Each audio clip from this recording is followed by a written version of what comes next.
Hello friend, welcome back to another video. तो friend आज हम Realme X7 Pro का रिव्यू करने वाले हैं। तो इस वीडियो में आपको पूरा फुल रिव्यू दे देने वाला हूं। तो इस वीडियो को पूरा शुरू से आखिरी तक वॉच करते रहिए एंड आखिरी में मैं आपको इसका प्राइस भी बताऊंगा, प्राइस इस फ़ोन का क्या रहने वाला है इंडिया में।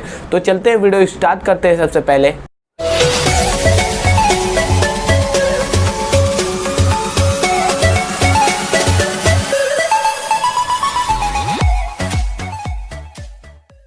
सो फ्रेंड सबसे पहली बात करते हैं डिस्प्ले की। डिस्प्ले आपको 6.43 इंच का डिस्प्ले मिलने वाला है, full HD plus display, 120Hz का रिफ्रेश रेट मिलने वाला है।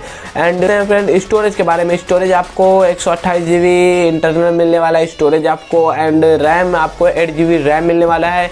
एंड अब बात करते हैं फ्रेंड कि कैमरे के बारे में। कैमरा मिलने वाला है 64 मेगापिक्सल का, मेन कैमरा आपको 64 megapixel and 8 megapixel and 2 megapixel plus 2 megapixel, तो 4 कैमरा रहने वाला है इस फ़ोन में। एंड आप फ्रंट कैमरे की बात में आप देख सकते हो, यहाँ पे फ्रंट कैमरा आपको 32 मेगापिक्सल का फ्रंट कैमरा मिलने वाला है। एंड इसके बाद आपको जो कि बैटरी आपको जरूरी होता है, बैटरी आपको जानना, तो बैटरी आपको 4500 mAh की बैटरी मिलने वाली है। एंड अब फ्रेंड मेन जो होता है प्रोसेसर, आपको फ्रेंड मिलने वाला है MediaTek का dimensity 1000 प्लस, तो ये प्रोसेसर रहने वाला है। अब बात करते हैं फ्रेंड इसकी प्राइस के बारे में। प्राइस आपको क्या मिलने वाले हैं, प्राइस तो अभी कुछ ज़्यादा कंफर्म नहीं हुआ है, फिर भी मैंने एक लीक देखा है। अभी यहाँ पे देख सकते हो आप, यहाँ पे तो लिखा होगा इंडिया प्राइस होगा, तो यहाँ पे लिखा हुआ है कि आपको 30,000 में मिल जाने वाला है ये फ़ोन। इंडिया के हिसाब से 30,000 में आपको मिलेगा। अभी